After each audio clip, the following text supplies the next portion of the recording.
ცით ვანკელის როტორული ძრავი აბსოლუტურად გენიალური კონსტრუქციაა. თუმცა მისი გეომეტრია და თერმოდინამიკა პრაქტიკაში შეუთავსებელ წინააღმდეგობაში მოდის ლითონების რეალურ ფიზიკურ თვისებებთან. თუ ამ ძრავის თეორიულ სრულყოფილებას დავაკვირდებით, მისი მთავარი უპირატესობა ტრადიციულ დგუშიან შიგაწვის ძრავთან შედარებით კინემატიკასა და მასის იდეალურ განაწილებაში მდგომარეობს.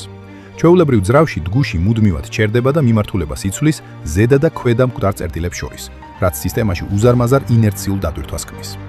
როტორულ ძრავში კი ეს მოძრაობა სრულად მბრუნავია, რაც პრაქტიკულად აქრობს მექანიკურ ვიბრაციას და მინიმალური დანაკარგით უზრუნველყოფს კატასტროფულად მაღალ ბრუნებს. ამას ემატება სიმძლავრის უპრეცედენტო სიმჭიდროვე. როტორის ყოველ სრულ ბრუნზე ექსცენტრული ლილვი სამ ბრუნს აკეთებს. ვინაიდან სამკუთხა როტორს სამი მუშა მხარე აქვს, მისი ერთი სრული ბრუნისას სამი მუშა სვლა სრულდება. შედეგად პატარა 1.3 ლიტრიანი 2 როტორიანი 1.13 ბეძრავი დროის ერთეულში ზუსტად იმდენივე მუშა ციკლს ასრულებს, რამდენსაც გაცილებით დიდი 2.6 ლიტრიანი 6 ცილინდრიანი დგუშიანი ძრავი.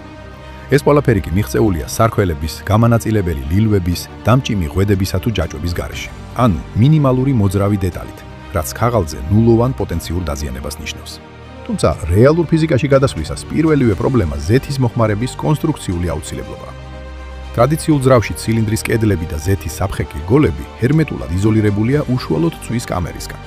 ვანკელში კი ეს გეომეტრიულად შეუძლებელია.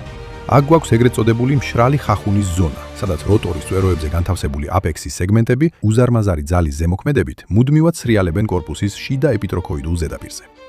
ლითონების მყისიერი წვეთის თავიდან ასაცილებლად საჭიროა მუდმივი შეზეთვა, რის გამოც ძრავის მართვის ბლოკი იძულებულია სპეციალური დოზირების ტუმბოს საშუალებით ძრავის ზეთი პირდაპირ წვის კამერაში შეაფრქვიოს.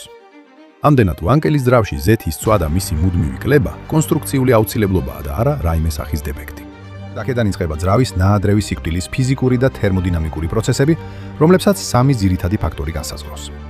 პირველი არის მუდმივი თერმული გრადიენტი. დგუშიანი ძრავის ცილინდრის ყოველი წერტილი დროის სხვადასხვა მომენტში გადის როგორც წვის, ისე ცივი ჰაერის მიწოდების ტაქტს, რაც იმას ნიშნავს, რომ ლითონი პერიოდულად გრილდება. როტორულ ძრავში კი წვის კამერის თერმული ზონები აბსოლუტურად სტატიკურია. ძრავას აქვს მუდმივად ცივი მხარე, სადაც ხდება ჰაერ-საწვავის შესვლა და მუდმივად ცხელი მხარე, სადაც წამიერად ხდება აფეთქება და აირების გამოფრქვევა. ეს ტემპერატურული სხვაობა იწვევს ლითონის არათანაბარ გაფართოებას. კორპუსი განიცდის მიკროდეფორმაციას და იღებს ელიფსურ ფორმას, რაც საბოლოოდ როტორსა და კედელს შორის ჰერმეტულობის დარღვევას იწვევს. ამას ემატება აპექსის სეგმენტების კინემატიკური წვეთა. როტორის ტრიალისას აპექსი მუდმივად ვერ ინარჩუნებს მართ კუთხეს კორპუსის კედელთან მიმართებაში. შეხების კუთხე მუდმივად იცვლება, რაც აპექსის წვეროს არათანაბარ